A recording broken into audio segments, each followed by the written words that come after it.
hello folks, welcome back. I'm hoping you're doing well, whatever you are. Now, you see, Nepal has actually shown Kenyan Gen Zs that indeed it was possible. Because you see, we all know what has happened in Nepal. Tumeona Prime Minister, resigning, bibi yake kuchapwa, buildings, watu kuliwa, buildings kuchomwa, kila kitu. And these guys even, ambushed the parliament. You see, I believe walipata lessons from Kenya last year, where we saw young people from Kenya actually wakienda kwa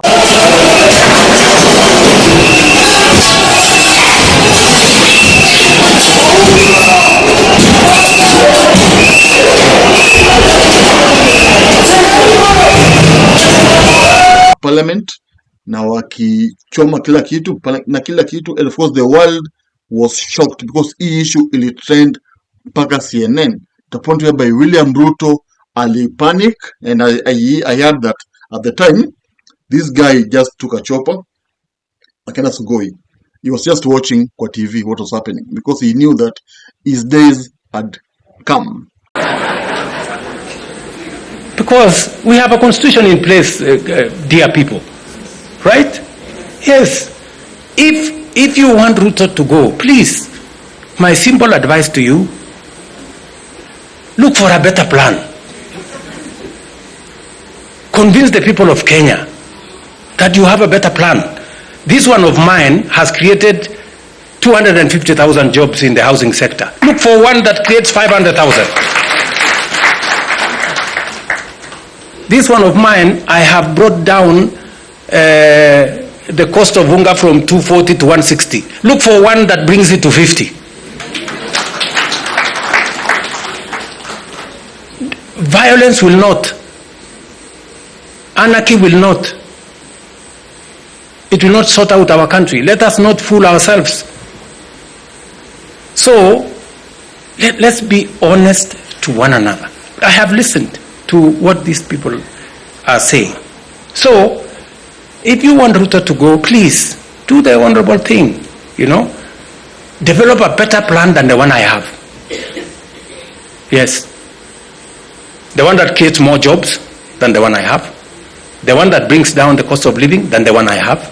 The one that creates more opportunities for the young people of Kenya than the one that exists.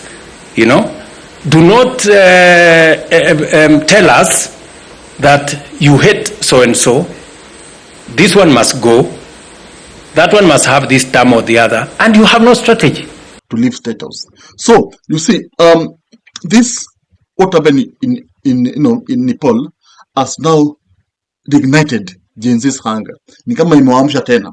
The big fear is not Nepal protesting against their government.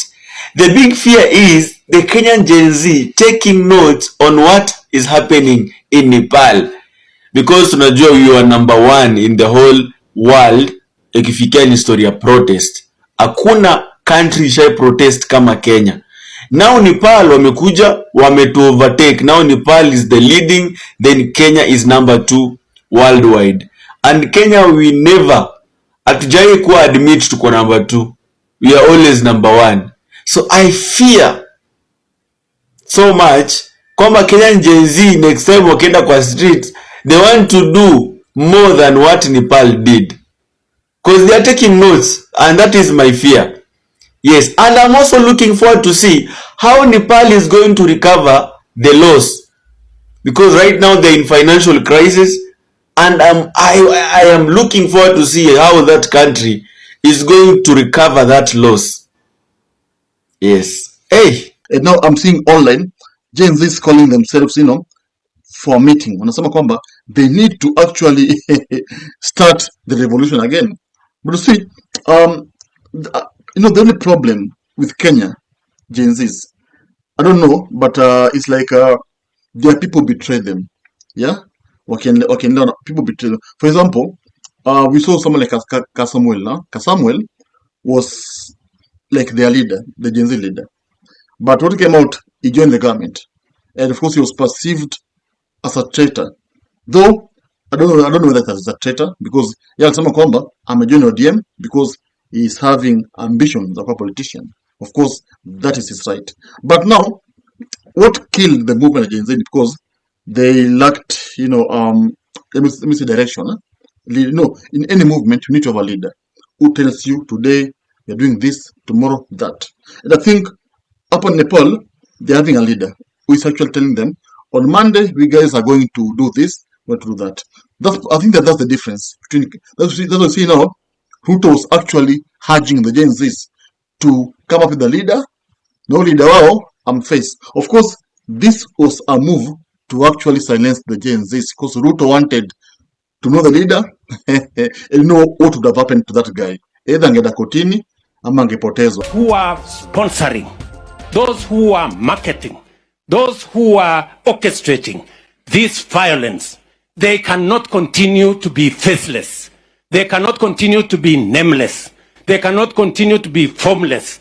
They cannot continue to be anonymous. Let them step forward and tell us, what is this violence going to achieve in the Republic of Kenya? And what is their plan beyond this violence? Walisema tusipitisha finance bill. Mimi nimewacha finance bill. Nikawaita wakanasema hawataki kuja kuzungumza na mimi. Wakaniambia niende huko kwa X. Mimi nikaenda kwa X. Wakatoroka huko hawakukweko. Wakaniambia tuitishe mazungumzo. Nimeitisha mazungumzo, wamekataa.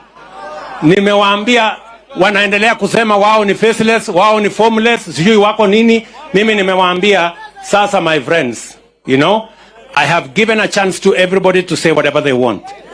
It cannot continue like this. Going forward, we will protect the nation. We will protect life. We will protect property. We will stop the looters. We will stop the killers. We will stop mayhem. We all know that, yeah? We know what has been happening in Kenya.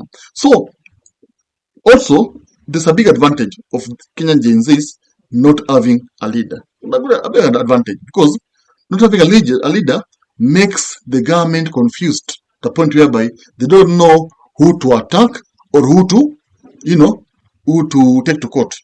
So, they only opted to actually eavesdropping your phone, kuchunguza your phone, unaongea nani. That's how abductions happen. Remember, Safaricom is being accused of helping the government to point out the Gen Zs when wanaongea, when wanapanga kwenda CBD na kuchoma vitu. That's how you see there were some other Gen Zs who were abducted. Till today, no one knows where they are. And that's how it is. So, this is what happened in Nepal, in Mishok Ruto. And now, the president akona kila sana nakiongea vitu vizuri, like the guy is just, ukisikia speech zake, he is just afraid. He knows that whatever happened in Nepal can easily, incite Kenyan Gen Zs to actually start the war again. And now, should they start the war again, it can be deadly, because these guys will know what has happened. So they can say, okay, it is possible to actually go to Statehouse and remove Kasongo. That's what is going to be there. And of course, this is forcing the president to have meetings with the army. For example, I've just seen here on news leo kwamba Ruto is using KDF to actually, kusimamia ujenzi ya affordable housing. How does KDF, simamia affordable housing ujenzi? It doesn't make any sense.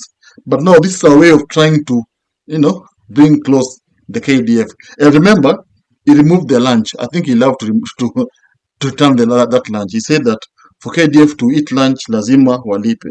And remember, for a very long time, KDF wamekula lunch for free. But now they're paying. Of course, I believe, kwa roho yao, they're having something against Ruto.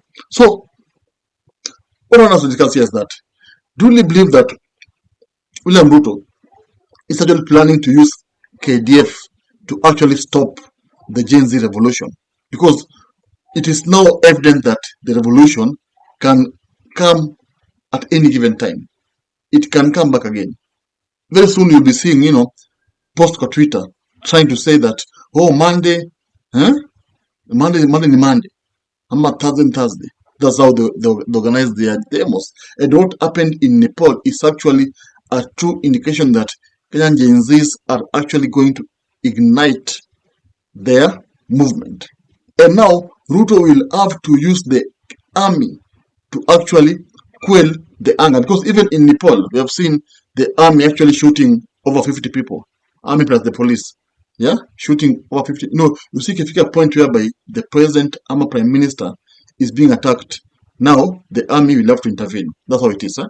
So you have seen in Nepal, over 50 people reported dead. It said that the army and the police have shot these young men. Of course, the same thing has happened in Kenya. You have seen, Kenyans being shot, Pale town Pale. People went to parliament. Some of them were shot, were killed, and of course, their cases have gone cold. In fact, it was until BBC aired the documentary, so now people knew that indeed, kumbe watu wengi walikufa hiyo siku. But the government announced a small number as a way of trying to, to hoodwink the public into thinking that no one was, as in the number was just small. I'm a minute, they put it that way. So now the government in Kenya is in shock, and they actually don't know how things will be in the coming weeks, because Gachagua is back in Kenya, and now we are seeing Gen Zs trying to reorganize themselves after having seen the shocking scenes that Nepal, whereby we are seeing even the wife of a prime minister akichapa viboko kwa bahari. Just imagine, wife ya prime minister ameshikwa na chapo. You can imagine how chaotic it was, or how messy it was, and that's how it was now. But of course, who do you think we should blame? This, of course, it is bad governance, because there's no way young people can decide to fight the government kama vitu ziko sawa. It is bad governance. So the only way the government can actually, stop all this is by making sure that the cost of living is actually improving. I mean, people, have food on their table. People go to school. That's the only way. Not actually shooting at the people who are actually picketing. And picketing is actually stipulated in the constitution. Now tell me, do you believe that Kenyan Gen Zs have learned a lesson from Nepal? I do think Ruto is afraid. The same way we are hearing that Amogopa, the point whereby he is now keeping his army close to him. Subscribe and of course submit you soon. Thank you. If you love politics, then Dr. Politica is your cup of tea. The place for minds that think. If you are watching this from anywhere else, search the name, hit subscribe, and stay sharp with us.